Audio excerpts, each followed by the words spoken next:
Okay. All right. Okay, Brother Youssef, are you ready? Yes, I am. Okay, you can turn my camera off and you can turn yours on and start whenever you're ready. All right. Assalamu alaikum, everyone. Very informative and special show as always tonight. If you guys are new, here, and you're the type of people that are going to get offended easily, I'll ask you to go ahead and depart now, because oftentimes here we do talk quite aggressively and obviously factually and truthfully. This is not your normal, Muslim podcast or show. We are very real here, and we are going to demonstrate nothing but fact, approval, and very important topics for the Ummah. So last week, some of the Revert sisters, glad to have you, alhamdulillah, wanted to talk about some women's issues. So we are going to do that tonight and focus on that and look at the destruction that's happening in the Kufar societies and what's now being turned to the sisters of the Ummah, unfortunately, and it's winning. I would be lying to you if I didn't say it was. A couple more things I wanted to mention before we get to that, because the script sometimes writes itself. Last week, when I was talking about El Said, I said hopefully that this would be the last time I would have to speak on him in a while. But always with this guy, something just happens during the week that's worth noting because it reinforces what I said the previous week. And I had talked about the end and tail end of last week's show, how a lot of these immigrant groups in America typically try to attach themselves to the African American experience. They do this to build up sympathy, to try to play the race card. It gives them a tactical advantage they feel against white society, white America, even though none of them have a history of suffering in this country. They chose to come here willingly. Well, Mr. Abdul El Said said this week, I'm African.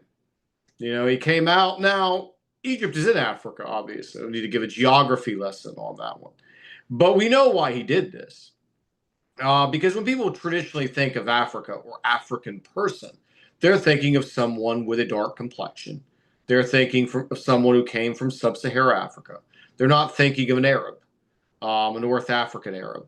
They're not thinking of someone who speaks Arabic, even though there are Africans who are dark skinned who do speak Arabic. They're not thinking on those lines. He knows this is for optics. He's trying to win over the African American vote that I talked about 2 weeks ago, that he's losing, that he lost in the Democratic primary. He's trying to appeal to them. So he's like, hey, look, I'm African, just like you. And he's already played the race card. J.D. Vance, Donald Trump stooge there, made another blunder, this week, half truth, half lie, when he went after El Said by stating if you criticize him, he's going to call you a white nationalist, he's going to call you racist. But then J.D. Vance said something that was really funny. He said that Abdul El Said's goal is the Sharia implementation in North America. And that's one of those kind of spit your drink out moments, if you will, of laughing, chuckling. Because we covered in detail Abdul El Said over the past 2 weeks. We covered Zohran Mamdani. There is not even an ounce of Sharia law with either one of these individuals.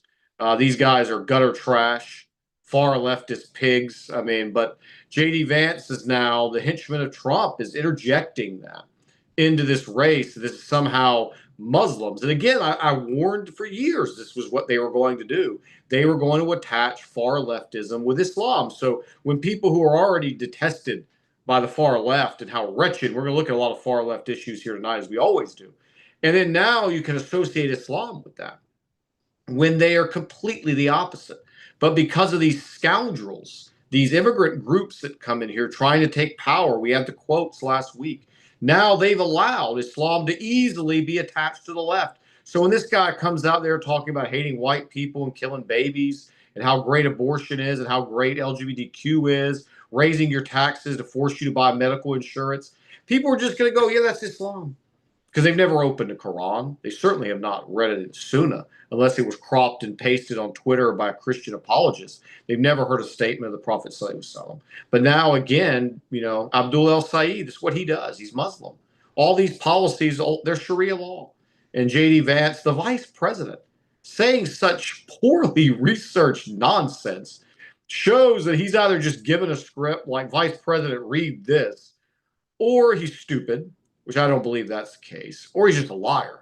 It's the first or the third one. To come out and attach Abdul El Said to anything Islamic outside of his name is just completely disingenuous. But I had to mention that because there's a term they use commonly in Egypt to call the African people he's trying to now attach himself to. And it's not very flattering. They typically call them abd, which in English means slave. I witnessed this myself during my time living in that part of the world. And again, they come over here and they try to attach themselves to the African American experience, now doing it for votes. They do it for sympathy, as I mentioned, for welfare, free handouts, and to justify any of their criminal actions. Oh, we're victims of racism because we have a history of racism in America. You weren't part of it. You got over here on a plane and came here willingly, voluntarily. And again, how dare you try to attach yourself to a bitter history of another people? But again, that's what they do. And I said last week that's what they're going to do. And here he is doing it, coming right out there, clear as day. I'm African, just like you. Vote for me, as he's trying to win over Detroit. No integrity with this gentleman. There was something else that's I wanted to touch on before we get to the main body tonight, which is interesting. And it's the way that the Muslims in social media, these prominent influencers with their huge followings, they just have no problem parroting lies. We talked about this one at the end of one of our shows. I don't remember if it was last week or the week before. He goes by the name of Junior with a V instead of a U, trying to be clever, I guess, or the other Junior was taken. This guy's been flagged by Twitter 80 times. And that's all that I know of. Maybe it's more now. For posting lies, misleading information, false videos. He'll post a video from a French protest in 2012 and say that it's Israelis and Palestinians fighting in the streets of Tel Aviv. I mean, this guy, you can see the French writing there. I mean, you can even see this as a bunch of white Frenchmen from some of the labor protests. He has no problem posting lies. And you see this is going on all across the board. Another reason you cannot trust these apologists. But they did something kind of, you can say harmless, but still lying this week, which again illustrates that point. There's a famous soccer player. Now, he's big about 20 years ago, 25 years ago, Brazilian named Roberto Carlos. And Roberto Carlos was just pasted all over Muslim Twitter. Mashallah, he's Muslim. Mashallah. What was their evidence? He married a Moroccan woman. And we're going to get to that. Sister Layla's going to talk about that tonight as well. I didn't even know she was doing that. I already had this mention planned in here as well. We kind of synchronize sometimes without even trying. But you have an epidemic of Muslim women marrying non-Muslim men. Instead of coming out and saying, well, this marriage is probably illegitimate, they immediately started just plastering his face with Mecca in the back and the Masjid Nabawi in the back and the Quran in the back and all these things, saying, mashallah, these are prominent.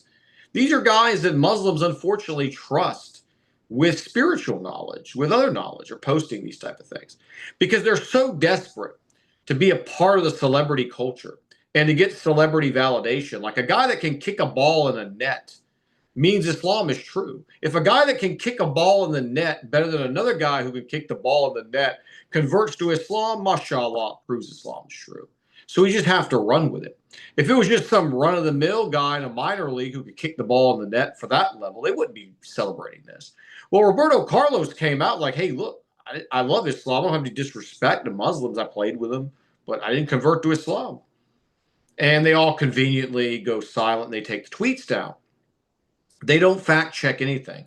They just post stuff mindlessly for engagement, continuing the celebrity culture, seeking celebrity validation. That's why any two-bit entertainer or rapper that comes out and says they love Islam, it's like you see all the cues from these people. Andrew Tate, they did it with him without checking him, without venting it, without filtering it, seeing if anything that Andrew Tate has said or done is changing him.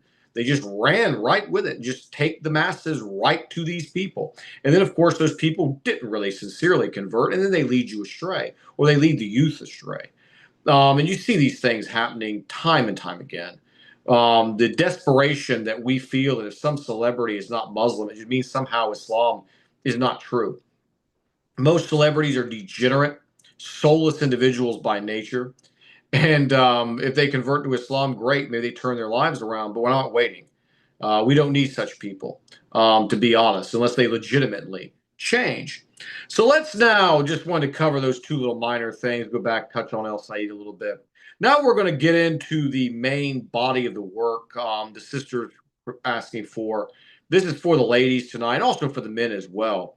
When we are going to look at the destruction that's happening, I've covered this topic before in a different way. We're going to take another spin on it, a little bit more detail as we always build up here, and how they are slowly winning the war on the hearts and souls of women. They've already done it in Kufar societies. We are going to break down because everything they do to them, they are going to do to you and are doing to you. And they are going to do to Muslim nations. They are trying it already. It's succeeding.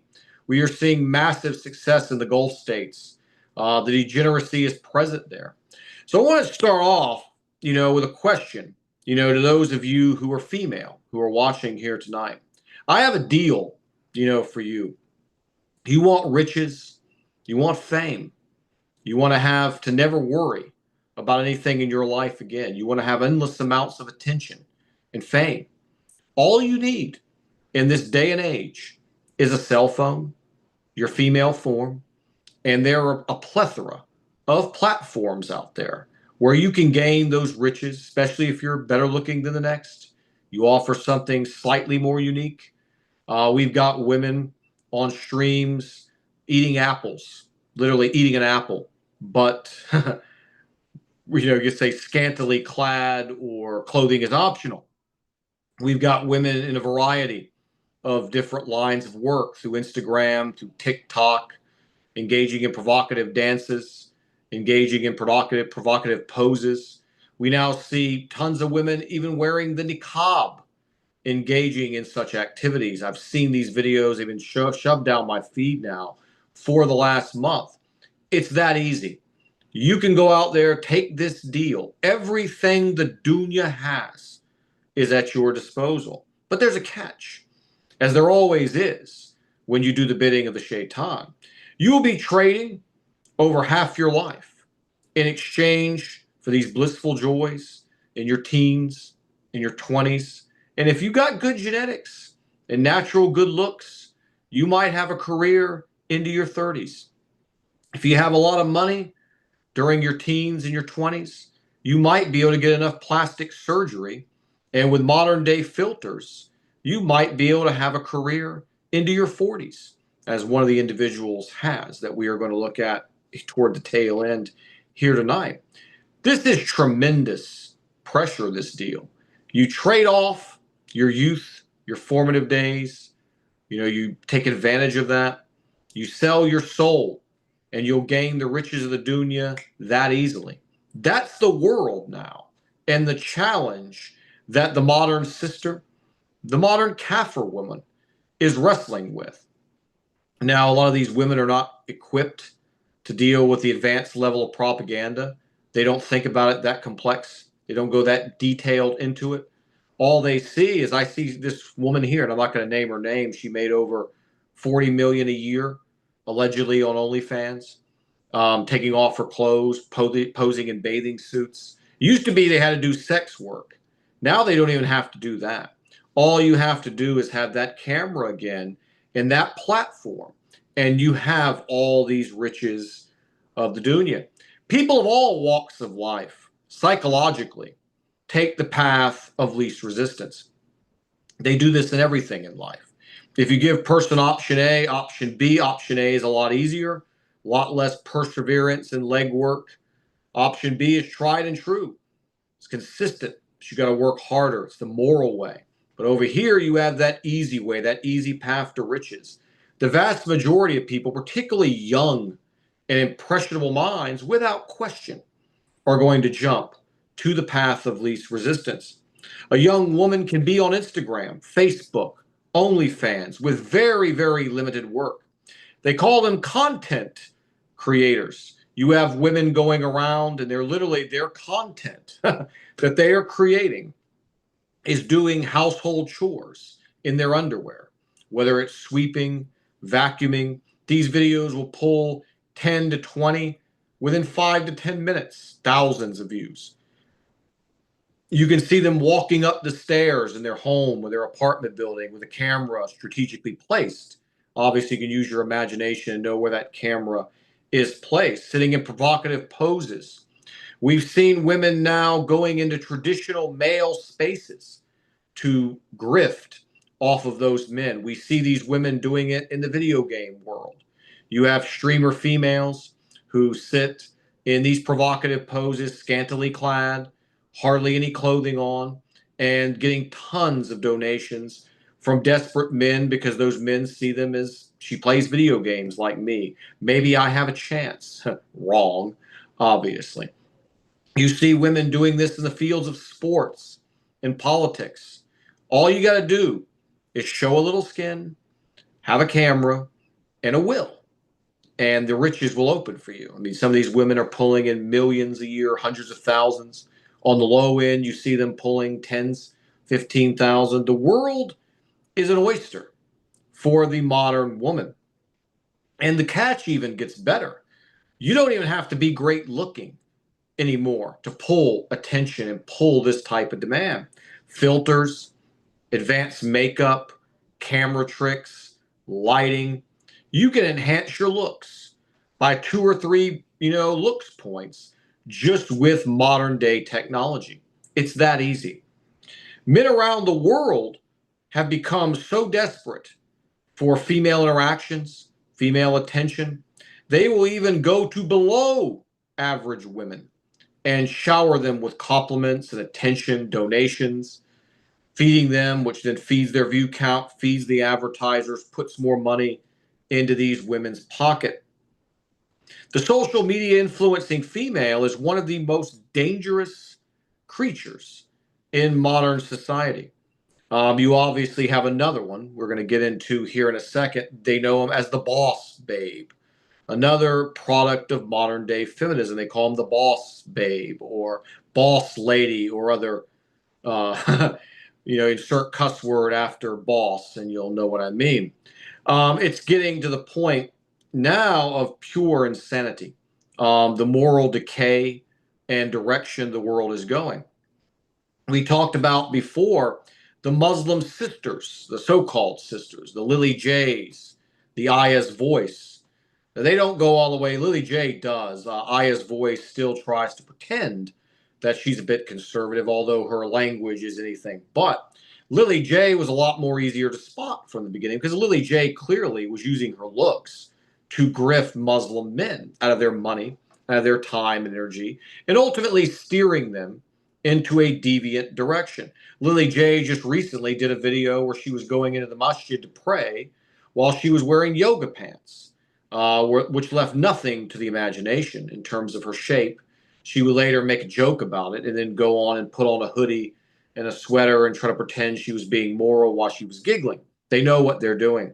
Islam has become a target for these females as well, just like those male spaces that I talked about before, the video games, the sports, the right-wing politics, all these different platforms that now women have infiltrated in and are exploiting male desire to make tons of money for themselves. Now, this is also a problem for the men as well. So when we talked about the second part of that, of what's happening in the workplaces, the boss babe, cultures, studies have shown that male participation is drastically falling in the workplace. The latest figures show 66.8% of men have an active job. You're looking now at 34% of men are not active. If you go back to 1948, that number was 90%. So we're seeing a steep drop in men in fields of employment. Many reasons for that.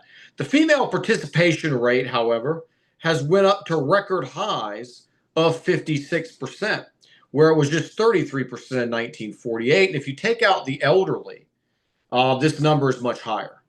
Women typically live longer than men. They retire earlier than basically retire. They live longer after retirement is what I mean to word that. And they're going to be added into that data. So when you look at active women who are capable of working not at retirement age, this number is even higher. Men are now giving up in totally on higher paying manager jobs. Females are taking over. You look at what's happened since COVID. You're seeing women are being pushed up the corporate ladders because they're women. I watched this personally myself. People say, "Oh, you're being sexist, chauvinistic, misogynistic," all those buzzwords. When I was in my early 20s, I worked, for a few years at Walmart. One of my first jobs I had as entering the workforce. And Walmart had an active lawsuit against them that was stating that women were not being paid as much as men. Now, anyone who worked in Walmart understood exactly why that was. The average male worker who clocked in did 5 or 6 jobs. Whatever they wanted you to do that day, whether it was unloading a truck, whether it was working out in the heat, fixing things, getting on your hands and knees in the dirt, fixing bathrooms, cleaning bathrooms, men did them all. While the females were never asked to do such jobs. A male worker was asked to do much more for basically compensation for that. Men were more valuable. This was seen as bad. This brought out lawsuits. And of course, you started noticing women who did very little in there were now being elevated rapidly. And were out earning. I saw women getting raises, the highest tier raises, when there were men in there who did more work in an hour than they did in a whole day. You see the same thing in the corporate world as well. But you see this constant push, female representation. They've turned these workplaces into basically cop zones where you have to watch what you say. You have to, refrain from saying this or saying that. Everyone gets offended. The workplace has become uneasy. A lot of men are dropping out for that reason. A lot of men are dropping out from frustration. But this is causing a huge ripple effect in society. We even had a woman that goes by the name of Mary Julia Koch. She did a video this past week, scantily clad, of course she was, leaving more to the, not leaving much, I'm sorry, to the imagination. And she was asking, what do we have to do to get men back in the workforce? And she's like, where did all the guys in the office go? Well, you've driven them out. Politics have driven them out. Female behavior in the offices have driven them out. Phony sexual harassment charges have driven them out. Discrimination programs openly practiced by companies have driven them out. She is a billionaire daughter. Put this in perspective of who we're dealing with here. Her father, David Koch, is one of the top donors to the Republican Party. What is his main purpose in life? We talked about George Soros a couple of weeks ago, what his main purpose was. David Koch was very similar. George Soros likes the illegals. David Koch likes the H-1Bs. He's made it his mission in life to flood the American workforce with foreign, unqualified, fraudulent H-1B hires, which have also contributed to driving men out. Now you have the daughter coming up saying, where are all the American men in the workplace?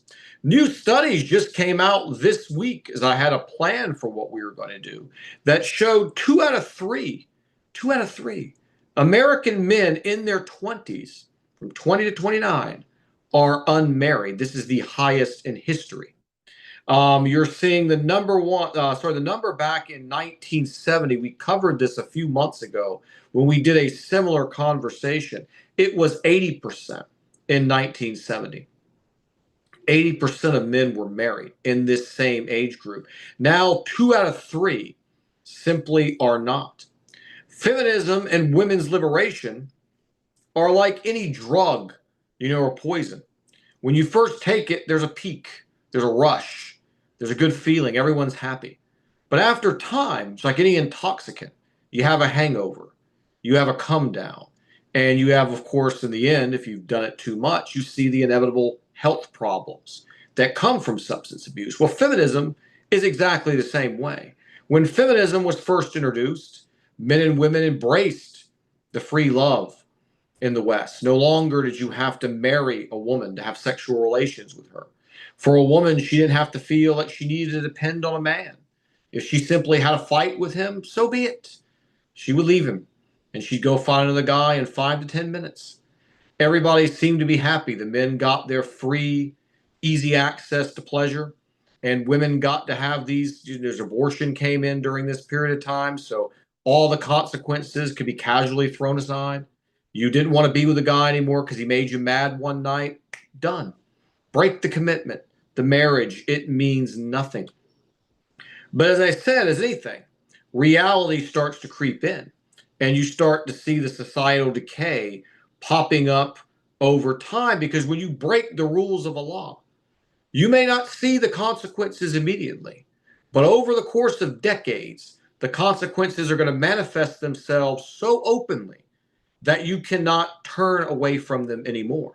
And where we're at right now is the most critical time, as we're going to look more and more here in human history of getting this situation under control, because it's coming for the Ummah. I was watching television show. I very rarely watch television. It was just kind of, you leave the channel on, you go in the kitchen, do something while the television set's rolling. And I didn't even watch this program. It was just whatever was turned on when I turned on the television. And they were talking about how men simply don't approach women anymore. So, and how this is a problem. In the West, this prides itself on its openness and men and women mingling everywhere, including the offices. Some states allow men and women to share the same bathroom. The co-mingling is everywhere, but yet we're seeing more and more men are rejecting approaching women romantically. And these women were talking about it. They said, oh, it's got to be because of the fear of rejection. Rejection is a part of any relationship. Even in Muslim society, if you propose to a woman, she has a right to refuse. The family has a right to refuse. No matter what society, whether you're dealing with the open West or you're dealing with Islam, rejection has been a part of this dynamic for all of human history. It's clearly not rejection that is driving these men away. It's because women have become so harsh, so vile, and nasty in the way they view themselves, in the way they view men, the way they reject and refuse. We're going to look at a lot of statements later showing exactly what I mean. A lot of these men do not fear rejection. They don't want anything to do with these women anymore. It's seen as a burden. You're not adding to his life, you're taking away from it. Then there's the other aspect of this that we're going to look at here in a minute, the female hypergamy, which is meaning that more and more men know they simply do not even have a chance in the West of being accepted by a woman due to her ego and her way. And then we're going to get to that here in a minute. So when you have thousands, to make this make a little bit more sense, when you have thousands of men, if you're a woman who has even a casual Facebook or an Instagram, as I mentioned earlier, you don't even have to be good looking. All you have to do is have the right filters, the right lighting, the right camera, all these things, and you are going to be showered with compliments by men. Thousands of men from now all over the world, men from Japan, from China, from India, Pakistan, Europe, doesn't matter. Thousands of men now can see your photos. They're giving you all those likes. You see those videos I talked about earlier, the woman's vacuuming in her underwear. You'll see like 14,000 likes in the first hour. This releases dopamine. It is a sensation. It serves like a drug. It's an amount of attention that nobody, even a king a couple of hundred years ago, never received this amount of attention. A king would go out in front of the people he ruled, they'd clap for him, or else they'd have their head cut off, but they clapped nonetheless. And he got massive amounts of adulation and attention. But now the average girl's getting that in an hour. When she goes on social media and she posts these photos, she's getting attention, the likes of which no human being's mind is even capable of processing. It is an endless drug of dopamine that keeps them searching and searching for more and more hits. The ego now will become bigger than the building, bigger than the moon, of how they feel about themselves. Not healthy and not natural. And then you have what I mentioned before, the female hypergamy, which is a built-in desire that women have to choose the best possible mate for their children. When dating is open, women can be basically satisfied by any guy that's out there, and they're constantly going to be in a state, as I mentioned before, of upgrading, moving on, getting another one, getting bored with this one. Again, commitment means nothing in this modern day feminist society. You had an argument with him, he's done. I've got 10 other guys on my mobile right now that are willing to take me out. Every woman that you meet in the West typically has a group of men that are orbiting around her, like those old science pictures where they used to put the sun there and you see the planets orbiting around it. These men are just simply following her, waiting for an opportunity for next man up, my turn. So every woman has a huge amount in the West of men that are in her stable. Mad at him, go grab him. These casual relationships were never meant to be part of the human experience. We can't process them. We can't control them. They ultimately lead to destruction. Study after study, and what they did was they looked at dating websites where you see the most really kind of obvious example of this is 90% of women typically are only interested in the same 10% of men. Now, what's interesting about that is it's even the low level women that will be rated by guys to be very low. They're only wanting to match with these top 10% of guys. There was a story I read from Canada a couple of years back. It was a woman who was in her 40s, not attractive to say the least. And an Indian guy from India had scammed her. He sent her pictures of some model looking guy, top 2%, tall, good body, handsome, successful, and all these. I guess he just found the pictures online. And he eventually extorted money out of this woman because in her mind, this woman thought a guy like that would be interested in her when reality just simply doesn't work that way. For all of human history, we've married our level, whether that was social economic level, it was our looks level. We've always typically mated and bred with the people who were closest to us. But because that woman was probably in the bar scene, like most women in the West are, she's been to bed with hundreds and hundreds of men. Some men were good looking because they couldn't find anything else that night. They accepted her. And she misunderstood being used for pleasure as that being her level. So now she doesn't believe anymore that that guy who's actually is her level is worth her time. She feels she's better than him. And we see this repeating time and time again in social circles. I remember being in a job before, and there was a woman in the break room who was very loud, obnoxious, didn't have any manners. And she was, to be honest, below average looks. And she was sitting there saying to everybody how she knows how good looking she is. And she was just openly bragging about how beautiful she was. And I'm just sitting there thinking, the world is doomed. This is when I was young. I was not as heavily evolved in studying these issues as I am now. I wasn't a Muslim even yet at the time.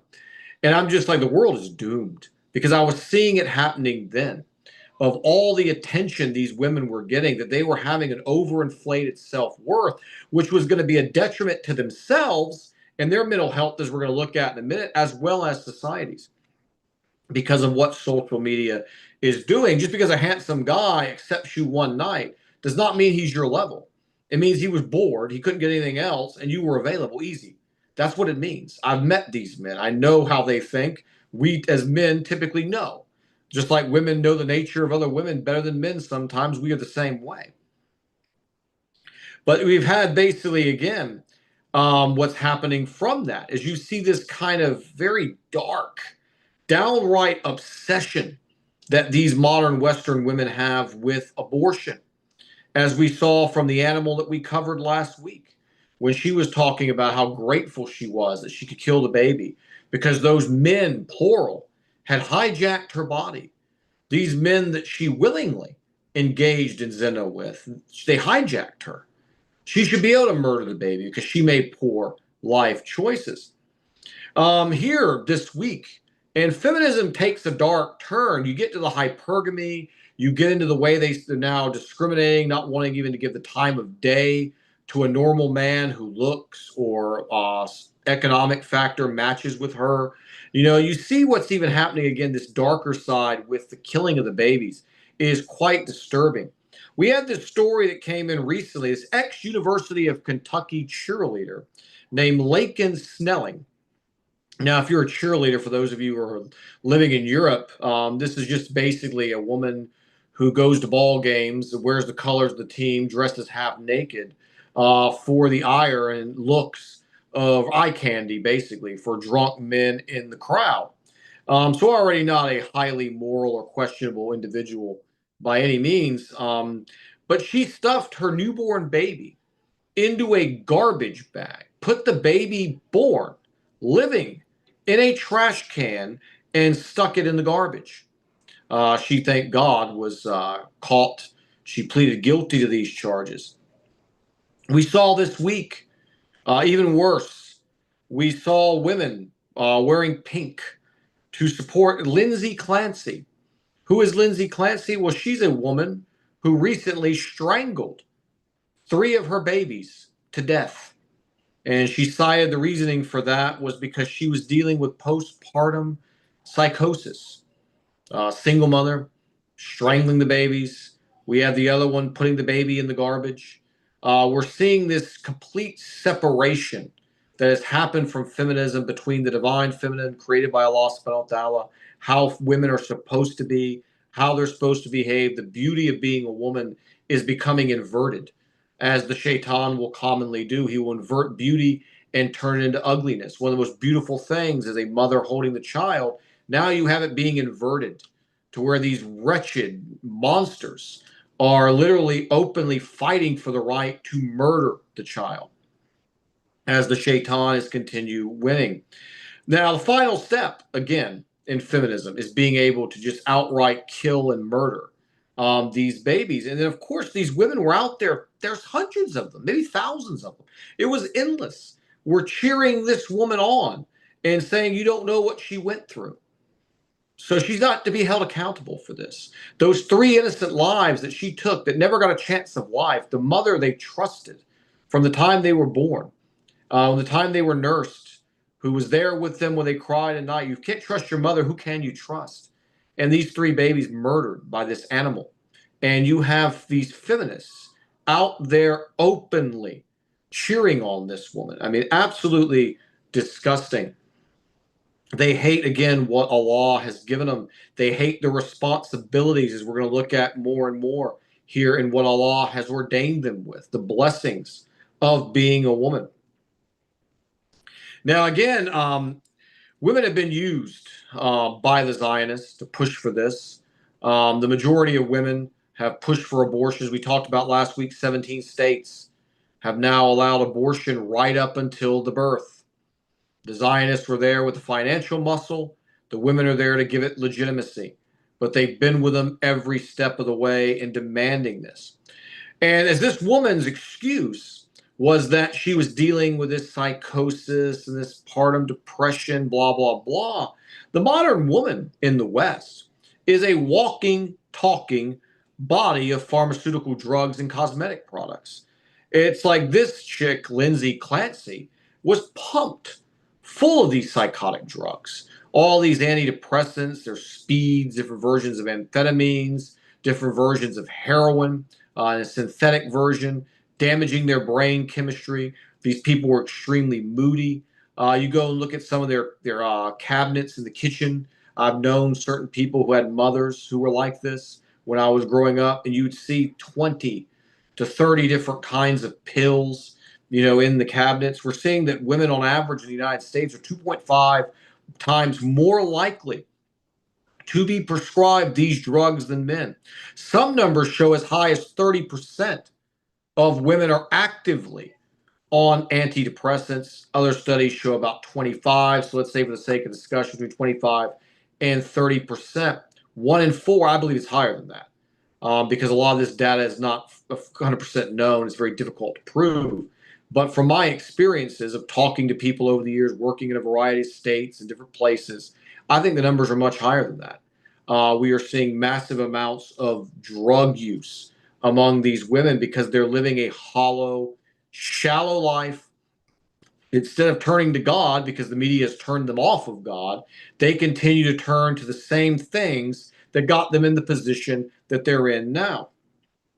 And then the numbers are even more damaging when you look at the children that grow up in these single mother homes. They're double the risk of behavioral problems, double the risk of incarcerations. I had done a presentation years ago where I actually had all of the data. It was pages of data that we read and recited of all the different likelihoods to rape another woman, of boys who grew up in single mother homes, likelihood to commit crime, likelihood to drop out of school. Everything is a failure, with these individuals, except for taking off their clothes for the Zionists and social media. It's the only thing they're successful at. Anything else is hitting rock bottom. Now, the other drawback is all part of the plan is what they've done is they've taken the value and the beauty of being a man and are stripping that away, as well. Men are made to be providers, disciplinarians in the home. Men enjoy raising boys and children and molding them into adulthood.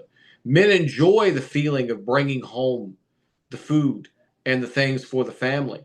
And what this backwards world here has done is it's stripping the man intentionally of his value, the things that men excel at. Men, we're inventors, we're innovators, we're organizers, we're leaders, should be, managers. We are the best at it. There's no disputing that. Record stat after stat proves that. If the feminists get angry, so be it. It's the truth and they know it. When it comes to creativity, innovation, these are things Allah subhanahu wa ta'ala has ordained men.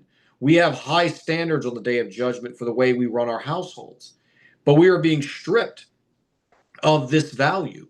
We have no value to the woman anymore. When you can go take your clothes off, you can go get a job you don't deserve, get pumped up the corporate ladder because of DEI policies, affirmative action policies, which have benefited white women in particular more than any other group who've excelled because of being given these jobs. All these HR and phony marketing jobs that are created are like daycare services for women, because when women are in the workplace, what are they doing? They're not being a mother. This is, again, part of that population agenda, why they're driving so hard at it. I covered about a month ago about women's sports. We went through and broke down all the different issues that happen to a woman's biology when she competes in high-intensity sports. It hurts her fertility. It makes her more masculine. Why are the Zionists pumping women's sports every time you turn on sports channels, despite the fact that people are not watching them? No one's watching these, except for some of your LGBTQ members. Generally, the ratings are in the toilet. The WNBA's never turned a profit, but it's still in business. Why? Because the men's basketball that generates billions is subsidizing it. ESPN, who gets all their money by being packaged in with the television networks, so they make money whether you watch them or not, are marketing it to their detriment. They're losing money, but they keep doing it because it's an agenda.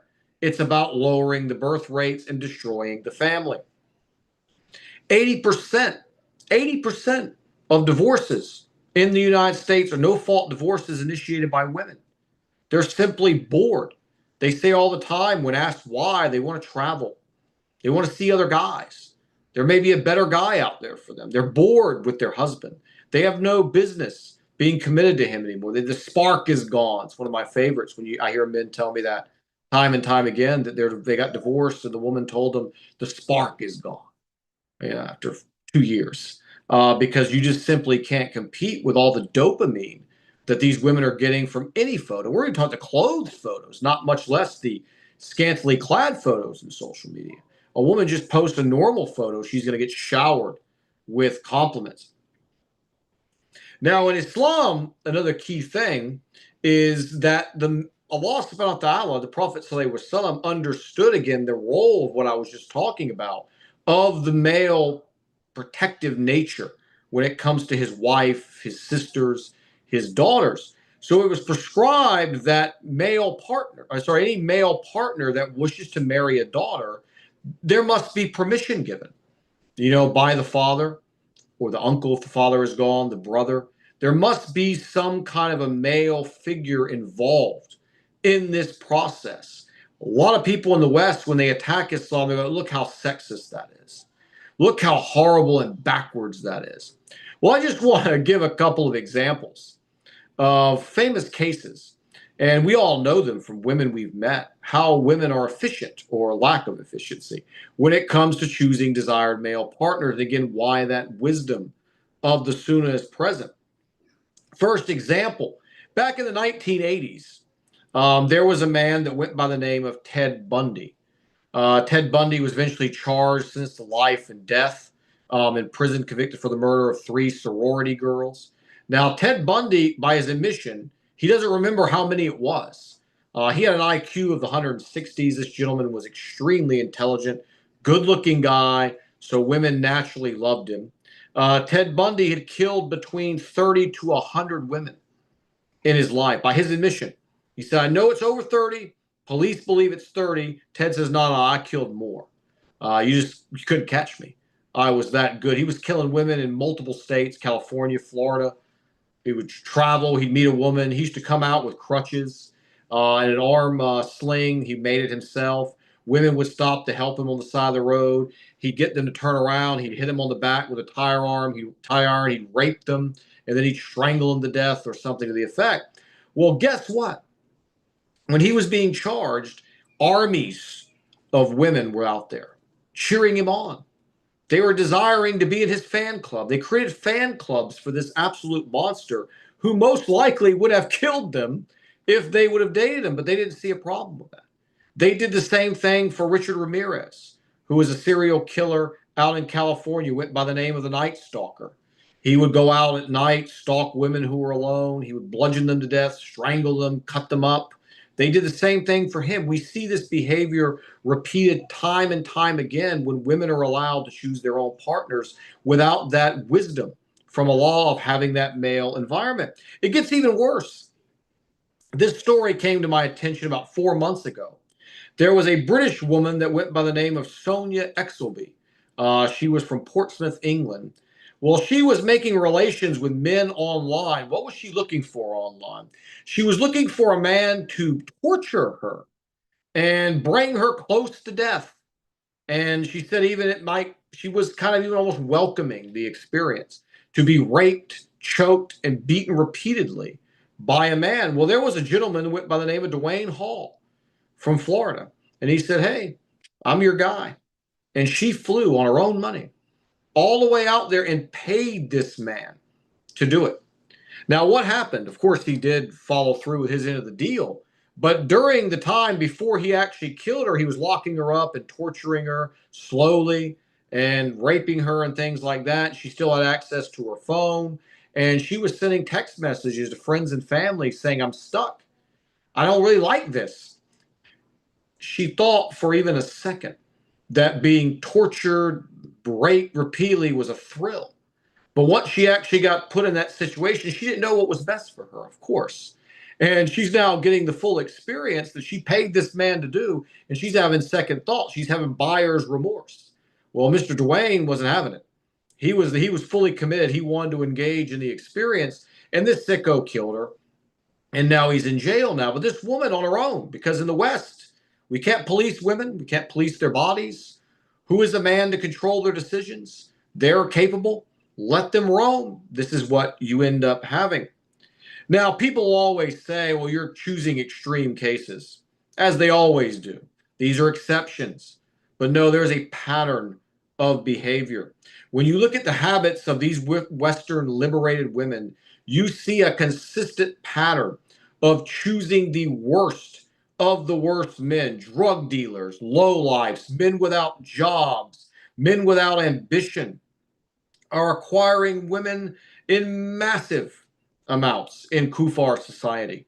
But yet you see nice guys, who have good jobs, who are entrepreneurs, who are gentlemen, who carry themselves with dignity and respect.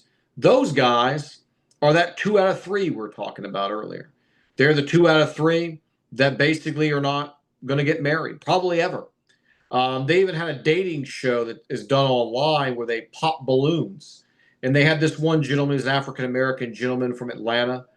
He had created a business where he was writing children's books to get inner city kids to stop accepting gang life, to get an education, aspire to be doctors, lawyers, create businesses and things like that, trying to do something positive to uplift the community.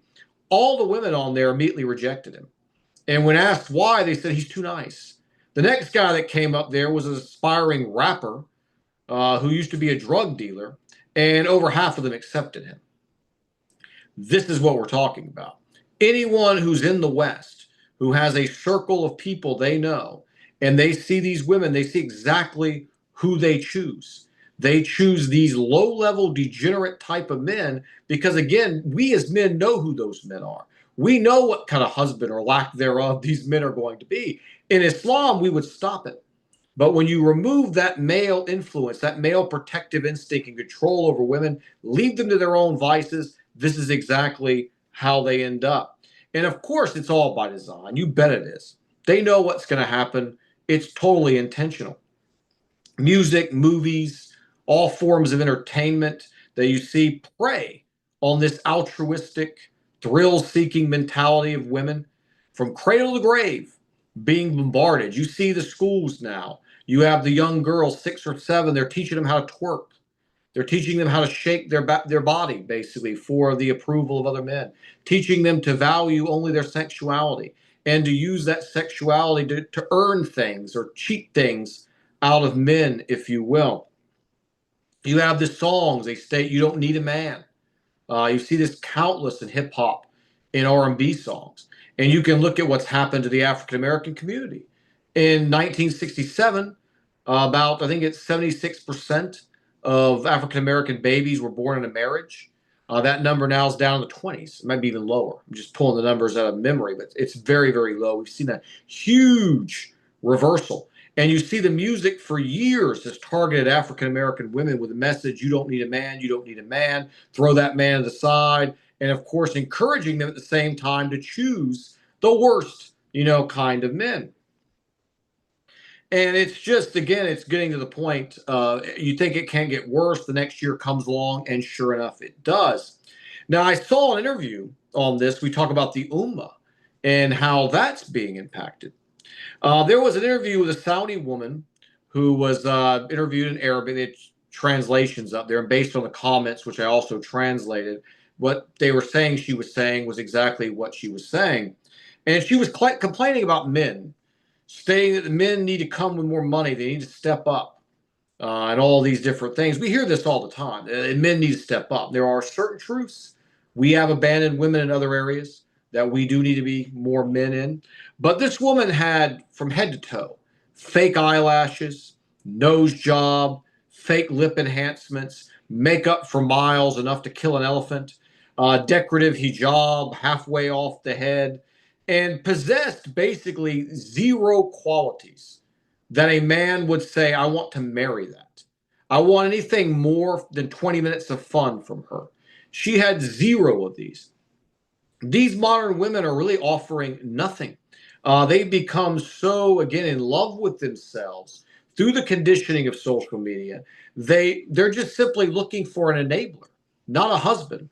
They want a man who will pay for her cosmetics, pay for her hair, pay for her nails, pay for her car, pay for her parties, pay for her extravagant lifestyle, and maybe occasionally go out to an expensive restaurant, if not every single night. She wants a maid. This is a big thing in the Gulf. They demand the maids now. The brothers they better give me a maid. They don't want to cook. They don't want to clean.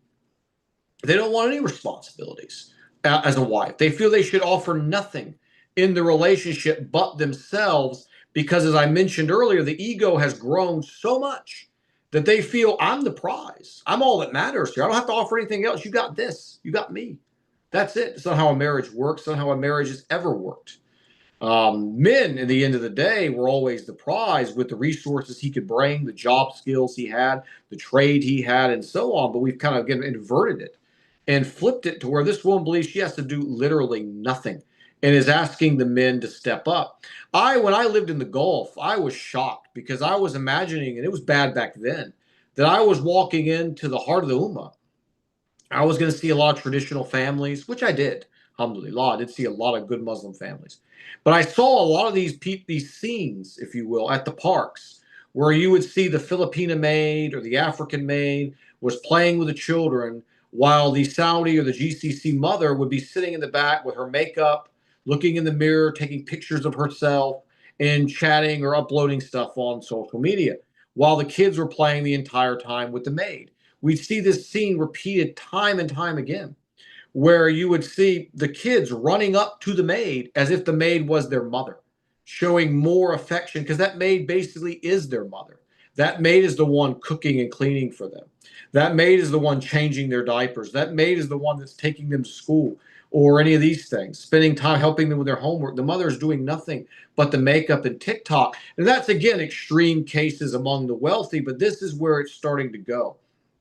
Because I was mentioning earlier, even the lower tier woman now thinks she's a higher tier woman as well. So you're seeing that behavior being repeated down the line. Because in the Arab world, it's a little bit different than the West. The women, I think, in many ways are getting worse. Because in the West, a lot of women have accepted in a marriage, they will pay, like the husband will pay the rent, she'll pay the internet, the electrical power. A lot of couples I knew over the years, this is how they kind of manage things. But the Gulf woman or the Arab Muslim woman, no, she wants the man to pay for literally everything, and she's not going to do anything. You'll see Western marriages where they split everything 50-50, including the cooking, including the chores. But in the Gulf states, the Muslim countries, no. The woman's like, no, I shouldn't have to cook either. So you should have to offer, literally, as a man, everything. Pay the bills, pay for the maid to cook, pay for the food, do all these different responsibilities. You, as a man, your responsibilities are non negotiable. But as a woman, how dare you tell me I actually have to be a wife? And this problem, again, in the Muslim world is intensifying and growing. They don't want anything to do with traditional responsibility. Andrew Tate spawned, largely got famous because of the backlash against these modern women. It opened up a vacuum where young men were looking for someone to tell them what was going on, to make them know they weren't crazy, they weren't losing their minds, it wasn't just something about them. And a lot of the things Andrew Tate said in his own disgusting way were at least partially true. Now, Andrew Tate's solutions were always to become like those women, to become vain, to be just as superficial and artificial, get, facial work, build your body, become rich, be like Andrew Tate, instead of men, especially in Muslim societies, taking back control of our families, of basically our social structure, which is now breaking down in record time. Birth rates dead across the world from this. USA, Europe, you see numbers between 1.2 to 1.6. They've embraced feminism first. The birth rates used to be 2.1, healthy 2.5s. Now you're seeing we're not even replacing ourselves in the European countries. We are massacring, millions of babies in abortion. Entire city of Los Angeles has been massacred in abortion cribs in just decade period of time. We are killing ourselves. If you go to Japan and Korea, they were a little bit late adopters to this feminine sickness, and it's even worse. In Japan, they're about 1. They hover about 1. In Korea, with the lowest that I have seen, and I may be wrong, maybe there's another country out there, but Korea is at 0.88, less than 1 birth per every couple. This is pure insanity. And you go and look in Korea, it's the same exact script. The Korean men are saying the exact same thing. The women are doing the exact same things they're doing to us here. They're doing them to them over there. Humanity is dying. It's slowly killing itself, and feminism is one of the biggest weapons, besides finance and unlimited mass immigration, that the Zionists are playing, on these civilized countries. So when you ask about, the average non-Muslim, as an example of who knows pretty much nothing, about Islam, what are the number 1 or 2 challenges they typically have? It's women's lib. I've met so many non-Muslims over the years, and we start talking. Oh, you're Muslim? You? First thing, oh, white guy can't be a Muslim. It's always kind of funny when you see that. That's always usually kind of the initial reaction. And you get past that, explain the data, some demographics around the world. Oh, okay, I didn't know that. And then they go and they always bring up, without hesitation, they typically come to this issue. The West is so blind to the disease that is killing them that they see this as the thing that's wrong with the solution. You're Muslims. Oh, you don't believe in women's lib. You don't believe women should be free. You'll see all these right wingers. They will come out, do one podcast about feminism and how it's killing the West And then the next podcast, they'll go right to attack Islam for its stances on women's rights, saying Islam is repressive. Islam harms women. We openly beat women, all the lies that they sprinkle in and add there. You see these things now. I've seen them now for about 5 years. They're in social media, these memes that they make, where they'll have two images. They'll have a woman in a hijab and an abaya on one side, or a woman in a niqab on the same side. Then they will have a woman who's half naked, preferably wearing a bikini in most of these, or some short shorts with a sports bra. And they'll say something in the line, 1,000 years of evolution explained. And they're painting it that Islam is back. It's backwards. It's from the past. But the evolution is the half naked woman. Who could not look at that and see progress? When any trained eye is going to look at that and see the opposite take, that is evolution. That is humanity progressing, the woman covering, the decency, the morals and standards being upheld and growing in a culture, not a deterioration back to the animal kingdom where people are able to walk around naked and do whatever they want. But they refuse to let this issue go. And what we always have to do when we're arguing or discussing, gentlemanly, of course, with them, is that they do not have the moral high ground, because they're always going to come at you. And I see so many Muslims shrink and they try to argue with these people from a Western arbiter, like the West is the controller of the morality. And we have to always argue Islam within the context of Western morality. No, we do not. We will not do that. No, absolutely. They do not have the moral high ground. Their way does not work. I just gave the numbers. You're killing yourselves. You're not even having children. You're murdering millions, size of Los Angeles, in a decade of your own lives, killing them up in the time of birth. You're throwing your babies in the garbage. You're having women sleeping with thousands of men by the time they're 25. You have no moral high ground to insult the life of the Prophet sallallahu alaihi wasallam. You have no moral high ground to insult the words of Allah subhanahu wa ta'ala. You're clearly following your own desires to death. Reminds me of a story I had, personal story. I knew a guy, I grew up with him from the ages of 12. I met this gentleman who was 3 years older than me. Most of my formative years in life were spent with him. And when I was living in the Gulf, I was best friends with this gentleman's brother. And he called me and he said, hey, he's in the hospital. He's paralyzed. And I said, he's paralyzed from what? And he said, from sharing heroin needles. This guy had went down a dark path, someone I spent so much time with growing up, so many late night conversations and car rides. He just had a desire to do the harder drugs. And when I visited him in the hospital, he, like, one of the first things he said, oh, I heard you're a Muslim now, and started trying to make fun of me, which I, of course, handled very calmly, and, started talking to him about some things. And what I noticed during the entire time was that he refused to acknowledge the error of his own ways. He refused to admit that the drugs and his lack of control of his life put him in the position. He blamed everyone in the world for his own problems, refusing to stare the elephant in the room of the reason you're paralyzed is because bacteria from a shared needle ate away at the nerve in your lower spinal column, and you lost all feeling. He swore up and down it wasn't the drugs, and that he wouldn't stop. The drugs had done no bad for him. It's like an addict or someone who's so consumed with following their desires will never admit what the problem. They'll take it to the grave. And that's what you're seeing with the West and the kuffar. They will take this issue to the grave. They refuse to acknowledge the realities. They refuse to acknowledge where this stuff leads. They will fight it tooth and nail. They'll, like I said, the number one challenge they will use against us is the women's issues, refusing to see how they got in the position and understand the error, of their ways.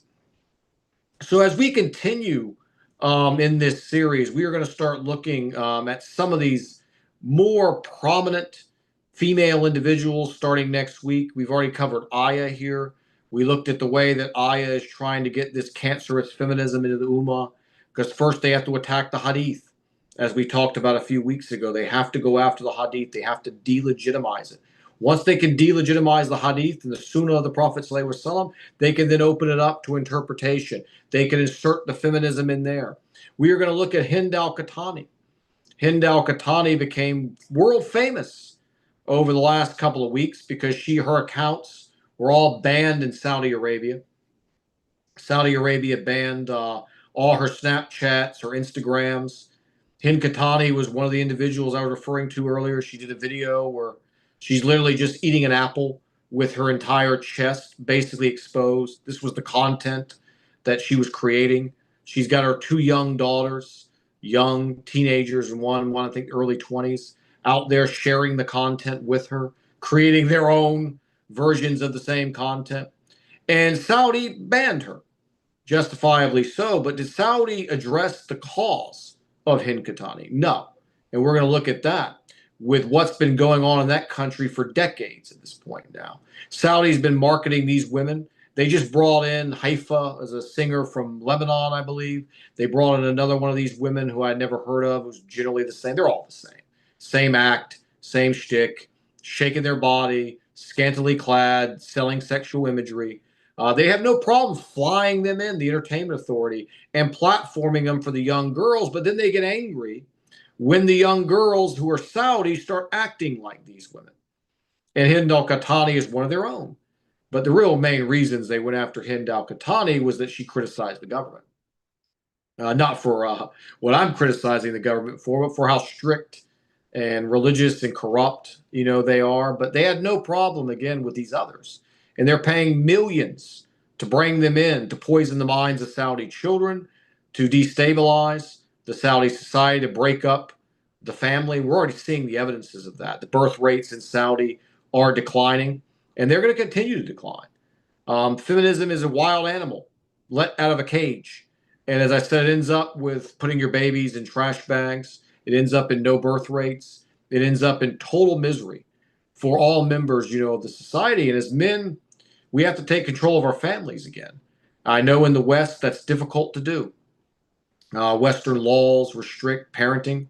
They can take your children from you. Many, many cases of that happening. But in Muslim countries, alhamdulillah, there's no such thing. They don't have these type of laws. Men have to assert dominance and control in their homes.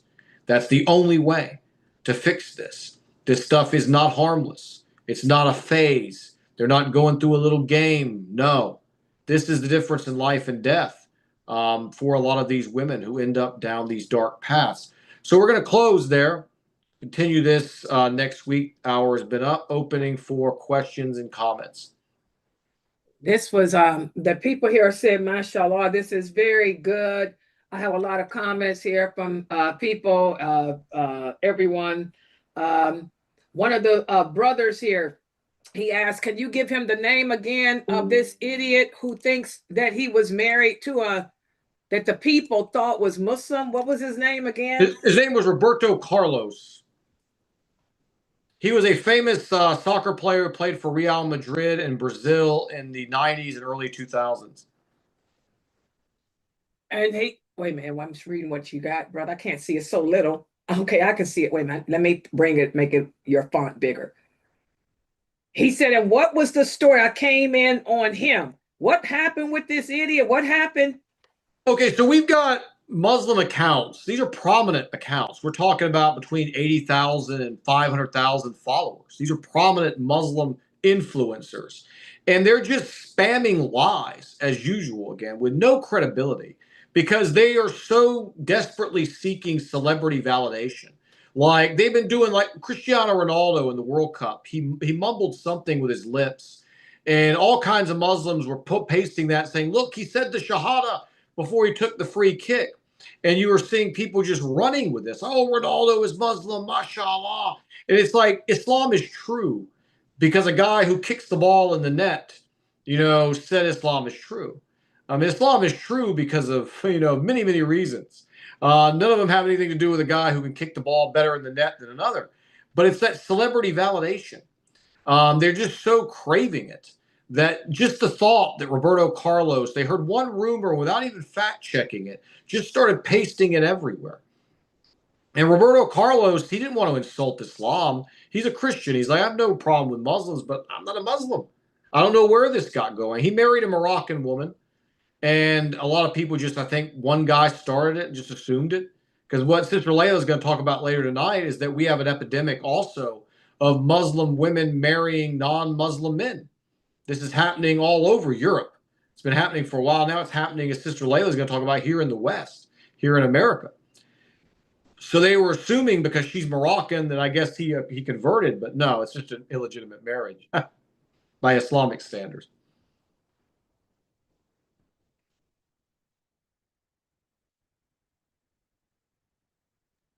Okay, and another sister is asking, she said, this is so true what you said about what these Muslim women are doing on social media. She said, we were discussing that today, how it's atrocious to see Muslim women with the makeup videos, hijab videos, putting on their clothes videos. It is embarrassing and shameful. I am so Absolutely. happy that you are covering this because, and they're doing it for the money. That's all it is, to make money off of TikTok and stuff. She said, I was just telling my daughters, I better not ever see them making videos like that because it's just another fans only thing. Like you said, it's no different than being a stripper. No different. Yeah, there's a sister, and a lot of them in the Gulf, they wear the niqab because, for one, it's like you don't know who their identity is. So if their family or brothers or anyone sees it, they don't know it's them. And this came up on my Twitter. It was a woman wearing niqab, and what she does is she puts her underwear, she shows the underwear of the camera, and then she puts the underwear on under the abaya, where she exposes her lower leg, or she takes the bra off. You don't see anything, but again, it's getting to that point. Where in the West, they'll have the video where they literally are naked and they're putting on the bra or taking it off. Over there, they're still doing it in the context of the abaya. But it's disturbing. There was one, it was a girl in a niqab was doing a belly dance.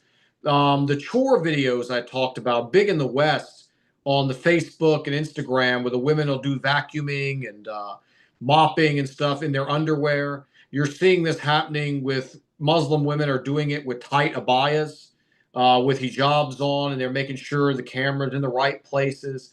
We are seeing the evolution of this. And it's like I said, that opening deal the shaitan makes. It's like he's dangling the riches, he's dangling the dunya in front of you. And all you need is a camera in your female form. There are so many men out there that are willing, these weak men that are going to patronize these videos, give these girls money and attention and time. And it's a chain reaction. It's destroying the societies. There's not one society that's living this way now that has improved in the last 30 years by any metrics.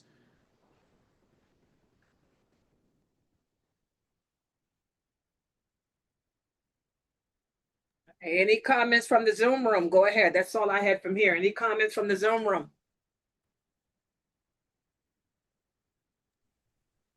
Assalamu alaikum.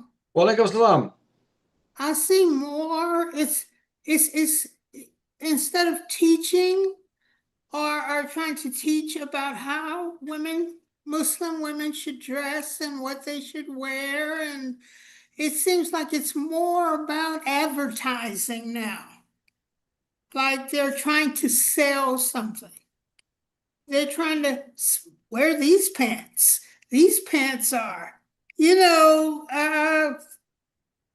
very revealing, and I'm sure that you women would love to look like this. Or Oh, absolutely. or you see something where the woman is constant, she's on there and she's like putting makeup on, all types of makeup on her face, and lipstick, and instead of teaching the girls don't even, the young girls, I'm seeing more and more young girls who don't even want to cover now because they see these commercials, they see these on YouTube, on different internet channels, and they think, wow, maybe I should look like that. I'm 14, maybe I'm plain, or maybe I'm, this. Do you understand what I'm saying? It makes them feel like it challenges their self-esteem. It does. Kim Kardashian, when I moved to the Gulf in 2011, was the biggest star there. The Gulf girls, they idolized Kim Kardashian. And that's why you see so many Gulf girls now who have the Kim Kardashian face. It's like it's also known as Dubai face. It's a Botox injected face that doesn't move with lip injections and all those type of things that just make them look like mannequins. Kim Kardashian was huge. I mean, they had pictures of her all over the malls, in the Gulf. And if you got a little girl and she comes from modest beginnings and she looks at mom, and mom is a wife taking care of the husband and all those things, and then you see Kim Kardashian, Kim Kardashian being this grandiose with private jets and everything the dunya can offer. She's everywhere. She's at these parties getting thousands of people admiring, millions of people admiring her. It's just no competition. I want to be like her. I don't want to be like mom. But what they don't see, is the soulless life that these people live. When you are a strong mother, and grandmother, the loyalty and love that you have from your family is no end. I remember seeing scenes where the different men in the families would fight to take their grandma home, to give her a ride, to help her up to her house, to get things for her, to go shopping for her. It was like a competition almost. They all wanted to get the rewards and all wanted to be good to grandma. I saw this heavily in a lot of the Arab society when I lived over there. Some very beautiful things that those women receive in life. The best things are free. It's the love, the admiration, and the loyalty that these soulless Hollywood demons and trying to emulate that life is never going to bring you. You're going to grow up miserable, alone, isolated, as I mentioned before, on prescription drugs, antidepressants. You see so many of the women around where I'm living now, living alone, in their 40s and 50s, no children, no one around. All the phony friends have come and gone. There's no lineage, there's no family, there's no support, there's no loyalty. And that's what you don't see when you look on the TV and you see Kim Kardashian with her body and her money and her jewelry and all these things. Is it's a short term. You are trading a brief 20 to 30-year period of your life for the rest of your life being lonely and miserable. And yeah, so many young girls not able to see beyond first base, so the initial stages of this, to where it all ends up. Because Kim Kardashian's a rare case. I mean, she had a Hollywood machine behind her, wealthy family growing up. The average girl on OnlyFans or these platforms that earned a thousandth of the money, a millionth of the money that she's going to earn, but she's going down the same, soulless path.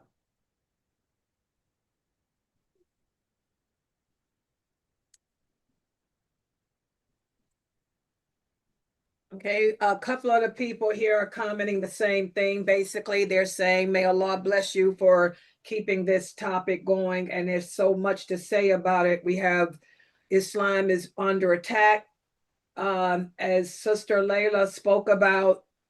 And in fact, this is one of the brothers from out of Medina speaking. Okay, may Allah bless you too, brother. Mashallah. He said, as Sister Layla spoke about in her closing class on her tafsir yesterday, Islam is under attack and the public needs to be made aware of it.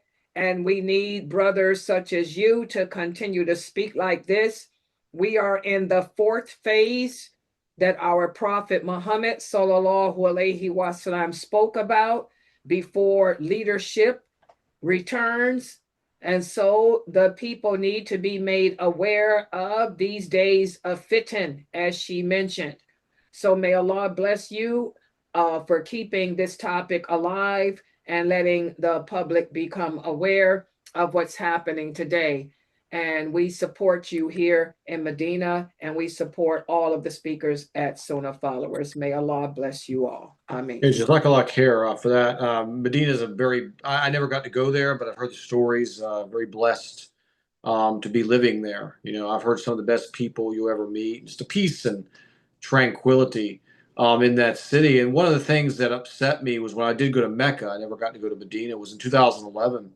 And I went to Mecca. They had the mall across the street. And when you went in the mall, there's Paris Hilton was in there. on a billboard. And I'm like, here I am in Mecca, and there's pictures in the mall of Paris Hilton. What is going on here? How are they allowing this? I was shocked. I had only been in Saudi for about 2 to 3 months before I went to my first Umrah. And to see that was just shocking, to me, where we're going down. But yes, to the brother's comment too, we can never, as I mentioned, let them have the high ground. I watch so many Muslims debate on their terms. We always debate on their terms. We let them put their moral system as the arbiter over us. No, absolutely not. Your moral system is a failure. You are not the arbiter over us.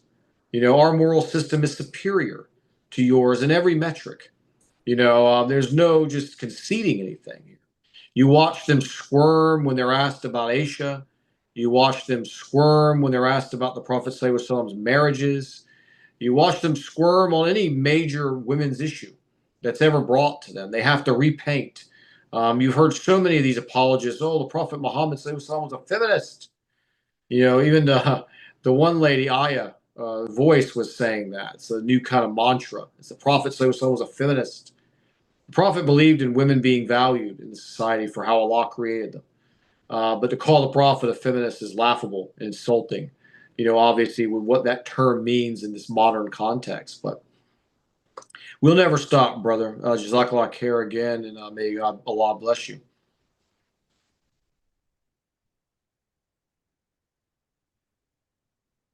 Okay, I think that's all we have for today. And again, guys, please support this website. MashaAllah, we've been around since 1986. And of course, all of our lectures are free of charge and our classes too. But, we need your support because as you guys know, when we first started off in the 1980s, the internet was new and it was free and everything was experimental. But now I'm telling you, with AI, everything costs money. So, and I got to stay up to date. We've come a long way since the 1980s.